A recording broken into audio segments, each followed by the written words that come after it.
It was 2014. America was under attack. From who? The liars. The murderers. The bloody banksters. Connect the dots and spill the beans. Everything is connected.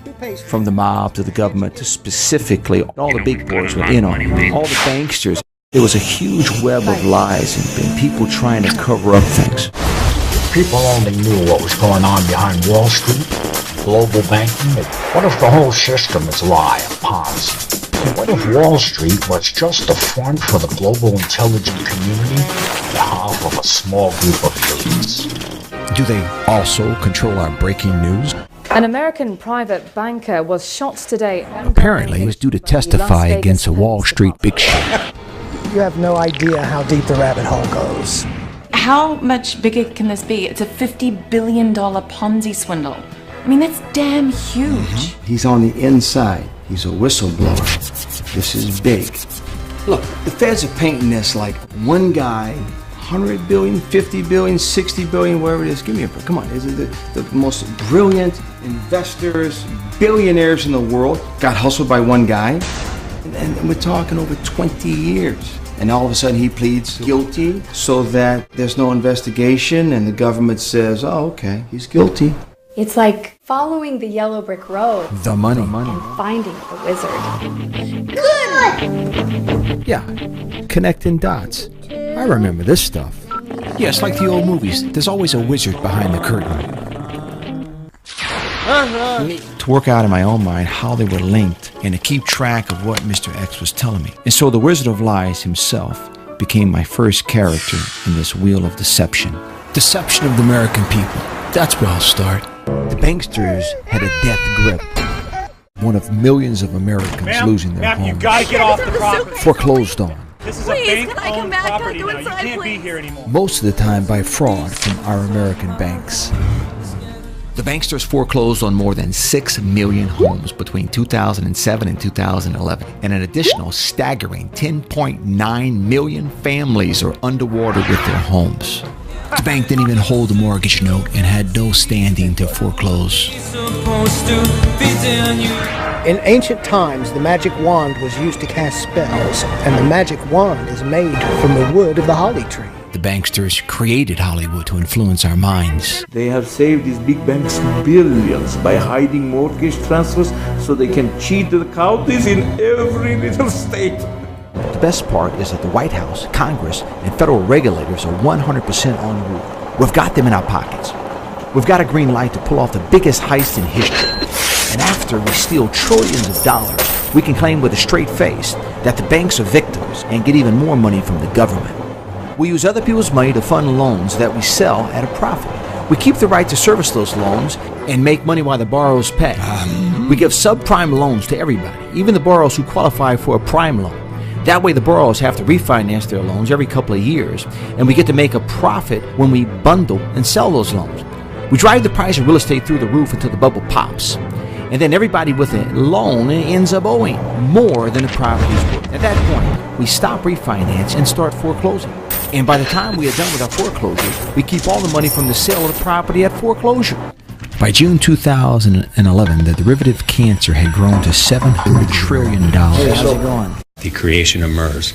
MERS fired up and got started in about 1999 to 2000. So when we're talking about credit default swaps, what we're talking about in the context of mortgages is bets that loans would go bad. All these loans were securitized. All these MERS loans were securitized. They promised those investors that their money was going to be used by placing those funds in prime loans at, for example, 5%, say, to a qualified investor with a 20% down payment so that it was a good loan and it would look to investors around the world like it was better than treasuries. The first thing the banks did was they stole half that money off the top and sent it offshore to accounts outside the United States. And then they placed the money in a fashion in loans that would show that it was going to pay 10% to borrowers who could never pay 10% on that money. But as far as the investors, it would show the same return on their investment. So I'll give you an example. An investor puts up $1 million. He expects to get 5% return on that. That's $50,000 a year. Half that money is stolen right off the bat. and instead it's placed at 10%. So the investor believes now that he's still getting his $50,000 investment, but it's now off the $500,000 that has actually been loaned. So when we talk about loan modifications and the problems that people have in terms of getting loan modifications, there's no incentive whatsoever to modify a loan, because if you modify a loan and keep the homeowner in the home, you don't get to collect the credit default swaps, which are worth on average 20 times the face value of the loan. The long-term effect, if you step back and look at what's happened, has been the redistribution of $13 trillion of wealth away from the American middle class to other people. And the sickest thing about it is that this wasn't done for trillions of dollars. This was done for guys around a table who wanted to have a bigger house in the Hamptons and a nicer private jet. So it was done for the bonuses that we hear about all the time, that people are justifiably incensed about, because it was the bonuses and the stock prices going up that fueled those bonuses that caused those people to engage in this behavior that has just devastated the middle class and now brought the world economy to its knees. The London Interbank Offered Rate. LIBOR gets its name from the city of London, and it has its base there, and so does every major bank in the world. LIBOR is the interest rate that participating banks offer to other banks for loans on the London market. There is $800 trillion in securities linked to LIBOR, including auto and home loans, even student loans. Now this gets really interesting, because later on something would happen to tie all this together. March 2011, regulators were focused on a few American banks, with subpoenas issued to 3 of those banks. 2 men were set to testify before the U.S. Senate for the case against the LIBOR abuse, implementing 16 international banks. These men were Peter Lanza and Robert Holmes. A year later, on July 20, 2012, there was a Colorado theater mass shooting, said to kill 12 people and injured 58. The shooter accused was James Holmes. Yes, the son of Robert Holmes, the scientist for credit score FICO, expert witness, scheduled to testify against LIBOR and the big banksters. Now, what are the odds of that? On December 14, 2012, a boy was accused of shooting 20 children and 6 adults. It was called the Sandy Hook Massacre, and the shooter's name was Andy Lanza, son of, yes, Peter Lanza, expert witness, tax director for GE Financial, who has a huge division in the home loan market. Wow, now that one really got to me. I just realized there were more horrific murders connected to Bernie Madoff's London LIBOR boys. I mean, these guys are really nasty. I mean, this whole London, Wall Street, Crown Empire was all connected. Where were our elected officials? Where was the media? October 4th, 2012, there were 2 U.S. senators that released a statement that there was a criminal investigation of the Secretary of Treasury, Tim Geithner, and Eric Holder for money laundering and racketeering, $43 trillion. The senators, they said they wanted America to regulate its own lending rate and not to use LIBOR. Sounded good, but only 21 days later, October 25, 2012, CNBC executive Kevin Krim ran the story online, CNBC News website, and a few hours later, his 2 young children were found violently murdered. 21 years, former lead counsel for the World Bank. She turned whistleblower, attorney Karen Hudes. It was just in time. The banksters were falling, and in high ranks. And with Karen's help, it seemed like the dots were really connecting. We're here with Karen Hudes. Could you give the audience a little background? I'm a lawyer and an economist, and I worked in the legal department of the World Bank for 20 years. I did what a lawyer inside a bank is supposed to do, which is when the financial information was getting fiddled, I reported it up the corporate ladder. I went to the audit committee. When that didn't work, I went to the U.S. Treasury Department. When that didn't work, I went to the U.S. Congress. When that didn't work, I went to Ben Bernanke. And when that didn't work, I went to the rest of the world. And that's where we are now. We're with the rest of the world. Before I went to the World Bank, there was a Dutch lawyer named Aaron Brochus, and he had been the longest-serving general counsel at the World Bank. But he was also there when the World Bank and the International Monetary Fund were created. And he told me that that organization went to hell in a handbasket when Robert McNamara became the president of the World Bank in 1968. That's when things started getting really corrupt. And I just did my job as a lawyer, and I started working together with other whistleblowers inside the World Bank. I went to the U.S. Congress, and that's when Senator Lugar wrote 3 letters to the World Bank saying, don't fire this lady. And of course, they fired me. So I went to Nancy Pelosi, and Nancy Pelosi asked my congressman to get involved. He wrote a letter to the World Bank. In the meantime, the 3 senators asked for the U.S. Government Accountability Office to do an audit. Senator Lugar, Leahy, and Bai, and the World Bank couldn't be bothered to answer that audit. So I went to the UK Serious Fraud Office They called up the Securities and Exchange Commission. But don't forget, if the Securities and Exchange Commission is in the hip pocket of these banksters, they're not going to be bothered to answer the Serious Fraud Office. I then went to the UK Parliament together with another World Bank whistleblower. Jacek Kugler is the political scientist who came to me in 2004 and told me about this game theory model. At that point, he didn't think we were going to pull it off, but he told me, he said we had 5 years to prevent a nuclear war in the Middle East. And guess what? That was Syria. We did prevent a nuclear war in the Middle East. The secret is that there is a cover-up of corruption, and John F. Kennedy knew about that corruption, and he solved the problem for the United States.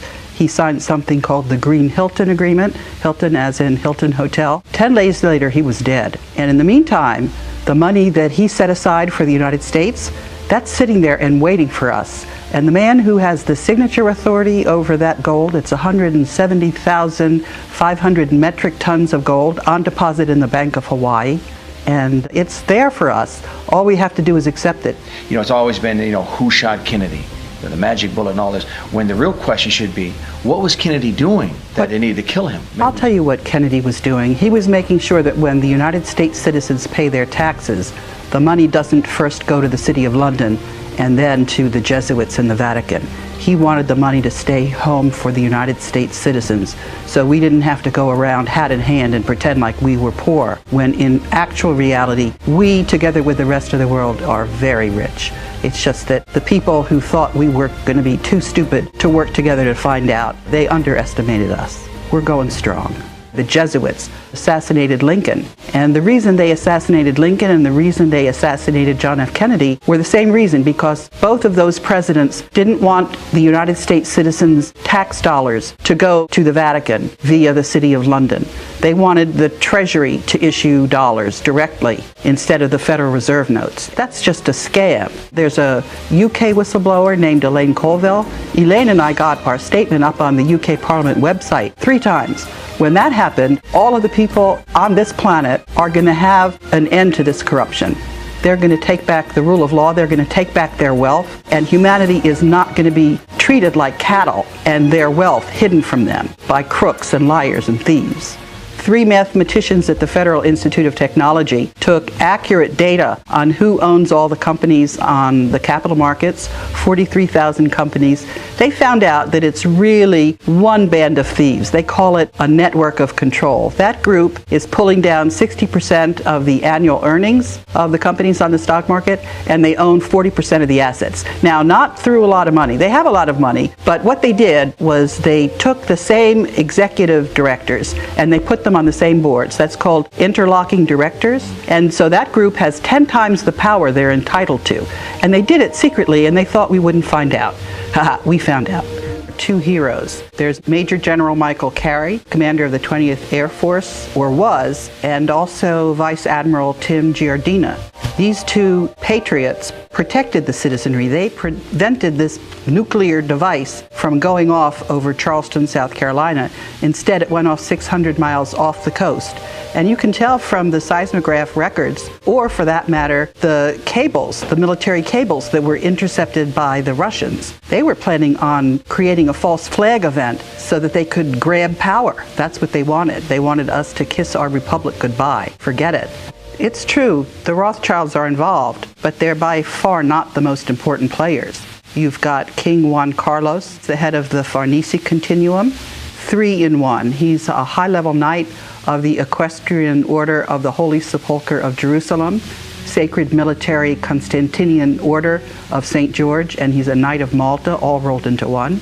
And the Prince of Naples, Vittorio Emanuele IV, tries to claim the title of King of Jerusalem. Then you've got the Pallavicinis and Prince Bernard of Lippe-Biesterfeld, and he's married to Beatrix Wilhelmina Armgard, Princess von Oranien-Nassau. So there are a lot of players here, and they thought nobody would find out about them, and they thought they would continue the same kind of shenanigans that they've been pulling for centuries. They didn't count on the fact that humanity was onto them, and their game is up. All the whistleblowers in the world are pooling their resources trying to sort out what's going on. And so one of the whistleblowers